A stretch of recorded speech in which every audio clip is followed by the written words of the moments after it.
ওয়ার্দ জাহানের খেলাফতের দায়িত্ব পালন করে ওমর, যেই ওমরের ধমনীতে কাঁপুনিতে ধমকে গোটা দেশ গরম, যেই ওমর 10 বছর অর্ধ জাহানের খলিফা, ইন্তেকাল হয়ে গেল। 10 বছর ইন্তেকালের পরে স্বপ্ন যোগে কাউকে জিজ্ঞেস করা হলো, ওমর কবরের কি হালাত? ওমর বলে এখনো হালাত শুরু হয় নাই, 10টা বছর যে দেশ চালাইলাম তার হিসাব মাত্র শেষ করলাম। এরে নবীর উম্মতের দল, কে সেই ওমর?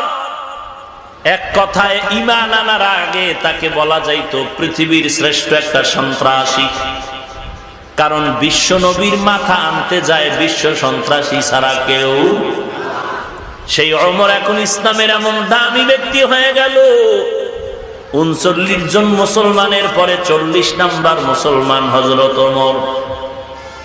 তরবারি নিয়ে বলে, পয়গম্বর ইসলামের দাওয়াত আর গোপনে হবে না, ওপেনে হবে। ওমর তরবারি নিয়ে কাবার হাতিমে দাঁড়ায় বলতেছে, এরে বেঈমানেরা আয় আয় আয়, যদি ইসলামের বিপক্ষে অবস্থান নিয়ে সাহস থাকে ওমরের তরবারির সামনে দাঁড়াও। যেই ওমর সম্পর্কে আল্লাহ তাআলা নবীর মাধ্যমে সংবাদ দিলেন 10 জন সাহাবা জান্নাতের সুসংবাদ পেয়েছে, এই 10 জন সাহাবার মধ্যে দ্বিতীয় স্তরে কে আছেন?